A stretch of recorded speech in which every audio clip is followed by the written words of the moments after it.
Welcome to a day of ovulation. How I eat, how I fast. Ovulating is like the best.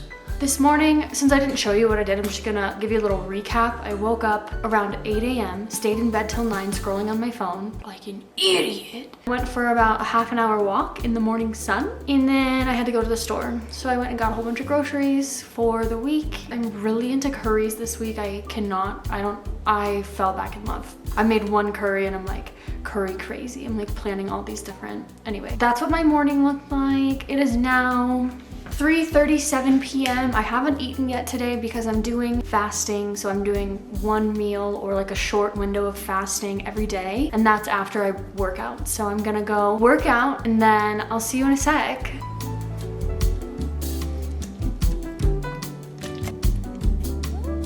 Bye.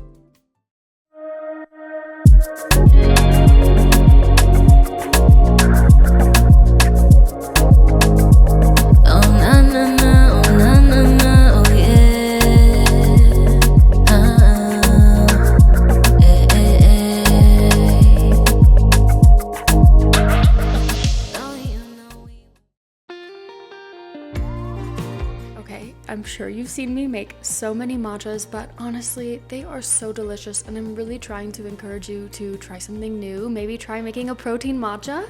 I love using Ancient Nutrition's collagen in my matchas because it gets dissolved so quickly in the matcha jasmine mixture. And then I also love using fruit to sweeten my matchas. So I use a date sugar to sweeten the sweet cream on top. I use blueberries and honey to sweeten, to make the flavor. And oh my God, these are not just protein dense meals. These matcha lattes, they are full of so many vitamins and minerals that you only get from specific fruits. And God, you need to make these, okay? You need to make yourself one.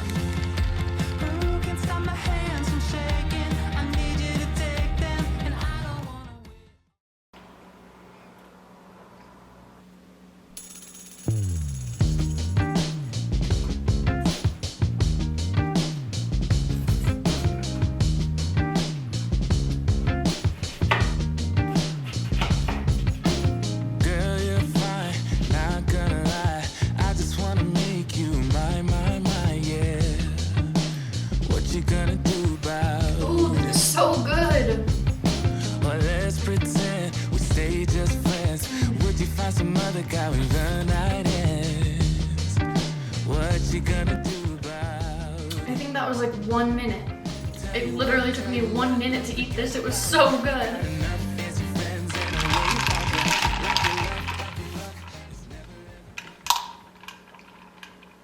I'm just kidding. I'm gonna go sit outside, finish my matcha, and then when I'm done, I'm gonna go for a walk.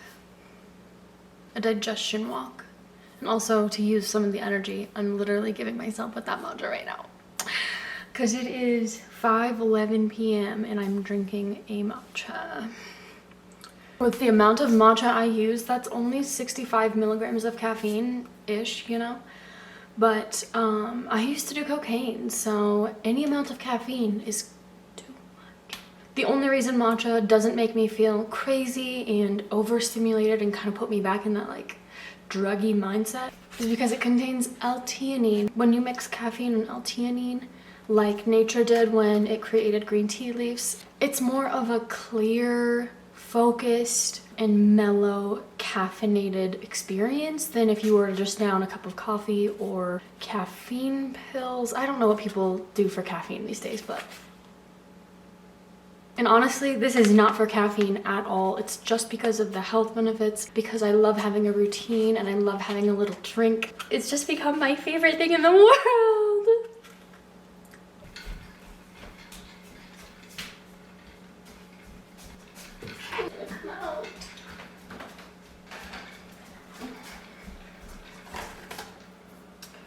That was a completely false alarm. I'm gonna take my Eucora supplement. It's 2 turmeric pills and a probiotic capsule. Don't come for me for taking dry, unrefrigerated probiotic capsules, okay? I know. I wait to take those until I eat something, because when you're in the state of autophagy and then you give your body any sort of nutrients, autophagy turns off. You're still in a fasted state. You're just not getting the benefits that you get from being in an autophagy state, which I can tell you about another day. Or you could just listen to Dr. Mindy. She has literally so much information online. It's crazy. But anyway, so I wait to take any supplements or anything like that until the window that I'm eating because I don't want to get kicked out of autophagy. I have noticed for me, when I stay in autophagy regularly during the first 3/4 of my cycle or whatever, I lose all cellulite. If I'm getting a little chunky, if I'm getting unhealthy, if I'm using negative eating coping mechanisms, I gain weight like everywhere, obviously, but I'll notice cellulite like on my back fat. I'll notice like cellulite on my like arms, of course all over the back of my thighs and like the front of my thighs too. When I stay in autophagy like regularly during the first 3/4 of my cycle, I don't see it anymore. Granted, I'm eating very well and I'm moving and exercising my body, but I've done those things for a long time, and in and out of that, I've still had cellulite. But the fasting, the autophagy fasting that targets excess, targets anything that your body is not using, that's not helping you, it's crazy. It is so crazy, and I honestly didn't believe it until I saw it. And then once I realized that was happening, I like looked it up. I was like, fucking Dr. Mindy, why, like, what am I doing that's causing that? And it's totally autophagy. Autophagy, I listened to her this morning and she said that autophagy literally means auto as in self, and phagy, which is eating. So you're eating, your body eats itself. It literally digests and gets rid of parts of cells that aren't working well, entire cells that aren't working well, excess. 17 hours, babe. After 17 hours in a fasted state. And that's not even that long. That's like getting done eating dinner at 6 and then waiting until noon to eat again the next day. Moving breakfast back. This drink is so goddamn good. Just so you know. Oh. Let's go sit outside.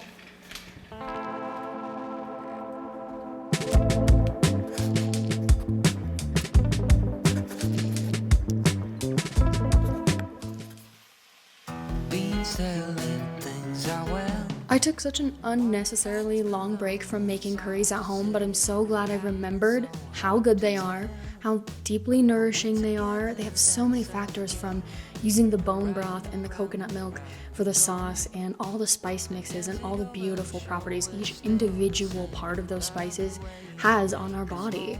Not to mention the protein content from eggs and steak and bone broth. But my favorite part about this curry is that I started incorporating cooked vegetables back into my diet. And I didn't not do it on accident. Like, I didn't stop eating veggies on accident. I just kind of forgot about them. But that's the best part about a curry, is that you add so many fresh veggies on top. You incorporate so many delicious veggies in the curry. Oh, this meal was not only delicious and bright and vibrant and savory, but it was so well-rounded that I didn't get bloated after I was done eating. I ate until I was satisfied, and about 10 minutes later, I was feeling so good. I went for a nice long walk, and yes, it was so amazing. Oh, I'm sorry.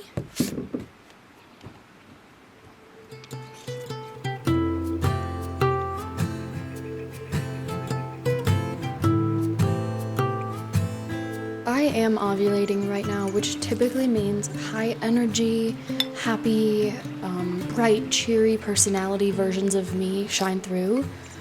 But on this day, it was really gloomy, and I kind of kept getting distracted by my phone, so I wasn't focused on gratitude and being grateful. And this meal kind of brought me back into it, sitting outside, just listening to the birds, watching the sun go down over the hills.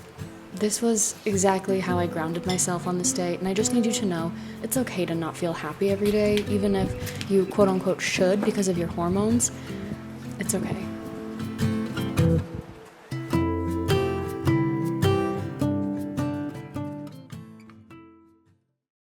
So just a little overview of what happened today. I fasted for about 22 hours today. Now, I don't really have a goal. I'm just doing one section of eating a day, and that's normally a matcha with some fruit and then a break and then a meal.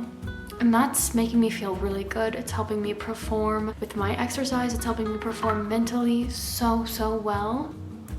That's what works really well for me. So I broke my fast at 5 p.m. today. I had a matcha, which is too late for me to have caffeine, but that's just how the day went. I was super busy today, so I didn't get to work out until 4 and I wasn't done and ready to eat till 5, which is totally cool.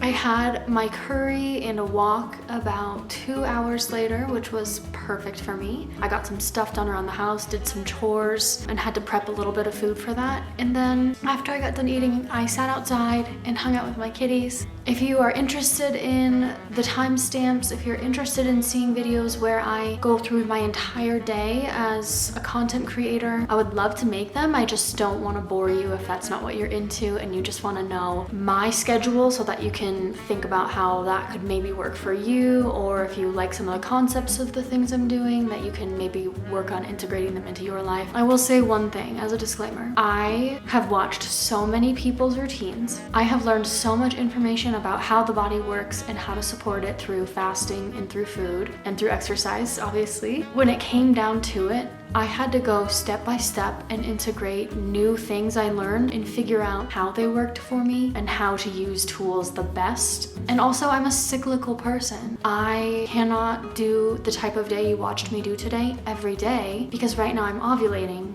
but soon I'll be luteal and I can't fast as much and I can't work out as hard. This is kind of what a day ovulating looks like for me. It's high energy. I tend to wear makeup when I'm ovulating, which I'm just noticing as a pattern, not intentionally doing, but I feel like maybe I'm more outgoing and I want to present myself a little bit cleaner and accentuate my beauty a little bit more. Just a pattern I've noticed. And yeah, I do a lot of chatting. So I'll also notice during ovulation, I am on my phone a lot more because where I live right now, I'm far away from people. The only way for me to like connect with a person is like texting and phone calls. So I noticed my 4 to 5 days of ovulation, I'm very social, and if I run into people on the street, I will talk to them for a long time. If I go out and shop, it's really hard to not bother the cashier with like an intense conversation. I want to leave you with one last thing. I'm 26 years old.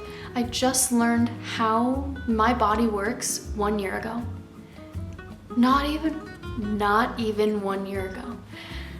Wait a minute. I have no sense of time. I just learned how my body works when I was 25. And I mean how my hormones work, how to support them, how to pay attention to my specific cycle, what foods make me feel really good, what foods are really powerful during certain parts of my cycle. I didn't know any of this my whole life. I knew how to lift weights in the gym. I knew how to eat a high protein, low carb diet. That's it. I didn't understand health at all. I kind of thought I did, but I didn't. And I am on this beautiful path of continuing learning and continuing integrating the things I learned to see what's gonna work well for me moving forward. I don't want you to watch anything I do and be like, she's got it figured out. This is the height of health and wellness. This is what I'm aiming for. I want you to watch me and just realize the amount of power you have toward your own health, wellness, happiness. It's all within you, and the drive to learn and grow is also within you. Sometimes we just have to activate it by shutting off people that are keeping us negative and low and have really small ways of thinking about life and really traditional ways of thinking. Sometimes it's letting go of activities and habits and addictions that are holding us back, and sometimes it's our own limiting beliefs that are holding us back. But I just want you to know you are capable of learning how your body works. You are capable of learning what makes you feel really good during whatever part of your cycle. If you don't have a cycle, just whatever makes you feel good. I promise you, you wouldn't have been put here without that. And we live in a wonderful time. I know a lot of people want to say things like, well, they're like facts, like this is the most toxic time in human history. If you look at politics, it's like, ooh. But I want you to know we are so lucky to be here at this time in history because we have so much access to information. We have so many beautiful mentors who are trying so hard to spread their information and spread their knowledge and wisdom. And we just need to find those people and tap into our own knowing and our own wisdom. Now I'm preaching to you, so I'm gonna stop. Thank you so much for watching this video. I'm gonna end with a yoga session. So at night, I try, I'm not perfect, I don't want you to think I do this every night, but every time I remember, I try to do a nighttime yoga routine. Normally it's like a 15-minute slow flow or yin yoga style, which just means you sit in positions for 3 to 5 minutes. We're gonna end with some yoga tonight, and I hope you guys have a wonderful night. If you, or day, or morning, whatever, I don't know when you're watching this. If you liked this video, I would love for you to tell me in the comments what you liked about it so that I can keep giving you more of that. If there's some questions that you have, I would love to hear them. If there's some comments, if there's some concerns, I would love to know what you think. I'm only here for you and to connect with you and help you while I help me, and maybe you can help me while I help me while I help you, if you know what I mean. Thank you again, you guys. Thank you so much, and I hope you have a good night. Good evening. Thank you so much for joining me. My name is Cassandra, and I'm going to take you through this 15-minute before bed yoga practice. Although today wasn't the ideal ovulating day for me to show you, where I'm cheerful and bouncing around and just can't wipe the smile off my face, today is the real day I had during ovulation that I am so honored to be able to share with you and be real and raw with you, because people need to know not every day is gonna be the craziest, most awesome day, even though on paper it should be, quote unquote. Ending my night with yoga tonight was just the best way to ground me and bring me back home in my body and bring my awareness back to the present moment. Abundance flows freely to me. I hope you guys enjoyed today's video, and I hope you have a great rest of your day. Thank you.